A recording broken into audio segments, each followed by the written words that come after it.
Le Seigneur soit avec vous. Et avec votre esprit. Évangile de Jésus-Christ selon saint Luc. Gloire à toi, Seigneur. En ce temps-là, après son baptême, Jésus, rempli d'Esprit Saint, quitta les bords du Jourdain. Dans l'Esprit, il fut conduit à travers le désert où pendant 40 jours il fut tenté par le diable. Il ne mangea rien durant ces jours-là, et quand ce fut le temps écoulé, il eut faim. Le diable lui dit alors, « Si tu es le Fils de Dieu, ordonne à cette pierre de devenir du pain. » Jésus lui répondit, « Il est écrit, l'homme ne vit pas seulement de pain. » Alors le diable l'emmena plus haut et lui montra en un instant tous les royaumes de la terre. Il lui dit, « Je te donnerai tout ce pouvoir et la gloire de ces royaumes, car cela m'a été remis et je le donne à qui je veux. Toi donc, si tu te prosternes devant moi, tu auras tout cela. » Jésus lui répondit, « Il est écrit, c'est devant le Seigneur ton Dieu que tu te prosterneras. À lui seul tu rendras un culte. » Puis le diable le conduisit à Jérusalem. Il le plaça au sommet du temple et lui dit, « Si tu es le Fils de Dieu, jette-toi en bas, car il est écrit, il donnera pour toi à ses anges l'ordre de te garder. Et encore, ils te porteront sur leurs mains, de peur que ton pied ne heurte une pierre. » Jésus lui fit cette réponse, « Il est dit, tu ne mettras pas à l'épreuve le Seigneur ton Dieu. » Ainsi, ayant épuisé toutes les formes de tentation, le diable s'éloigna de Jésus jusqu'au moment fixé. Acclamons la parole de Dieu. Louange à toi, Seigneur Jésus.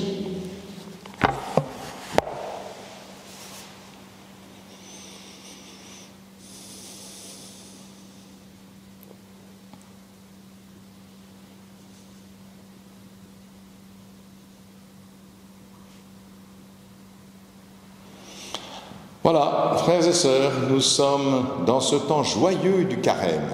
Écoutons ce que dit l'Évangile. L'Évangile nous dit que Jésus a épuisé toutes les formes de tentation. C'est drôle. Moi, je trouve que nous sommes soumis à bien plus de formes de tentation par expérience. Mais les tentations dont il est question dans cet Évangile sont celles des fils de Dieu. C'est pourquoi Jésus s'y soumet comme Fils éternel de Dieu, vrai homme. Donc, voyez, ces tentations concernent notre humanité dans son rapport avec Dieu. Les autres tentations tiennent surtout à nos faiblesses, à nos limites. Mais là, comme Jésus a assumé notre condition humaine, il va être affronté aux tentations qui conditionnent la vie éternelle, c'est-à-dire l'intimité de la communion avec Dieu.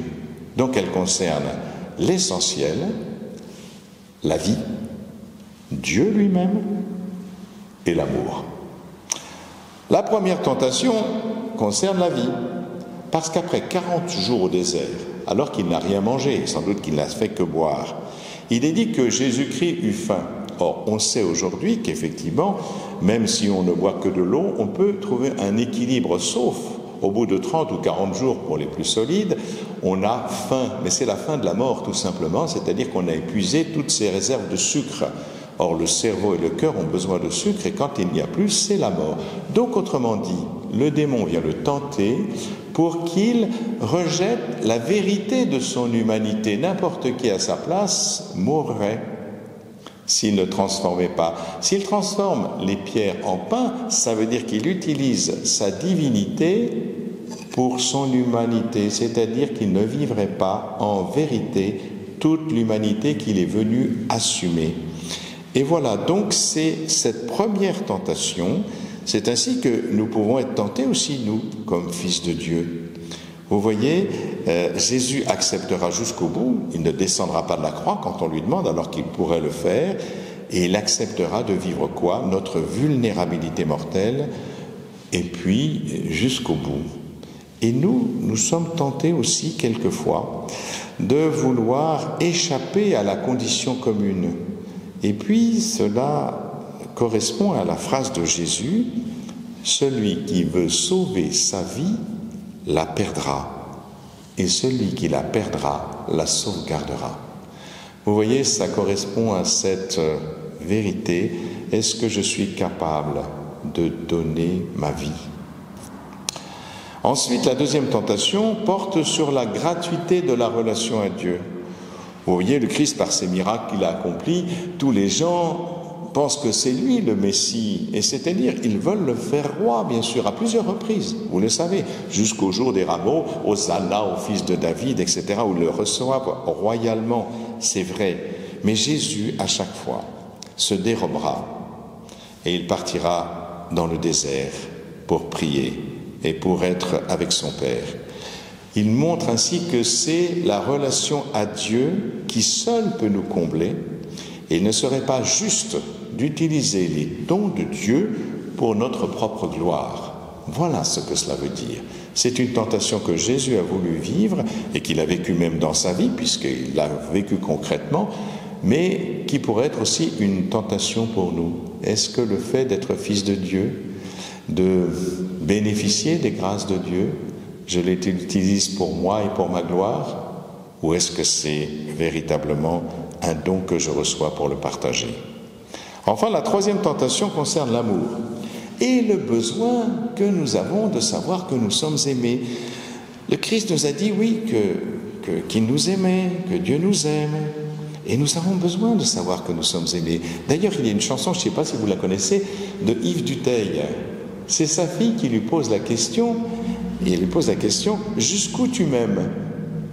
Et Yves Duteil répond dans la chanson « Je t'aime de manière infinie ». Enfin, il emploie des mots plus poétiques, bien entendu, mais c'est cela. Nous avons besoin de savoir que est-ce que Dieu nous aime vraiment? Et donc la tentation de tenter Dieu. Voilà, ce n'est pas possible. Si je me jette, il va me retenir. C'est ce que dit le diable. Nous savons que Dieu est amour et nous avons besoin de savoir jusqu'où il nous aime.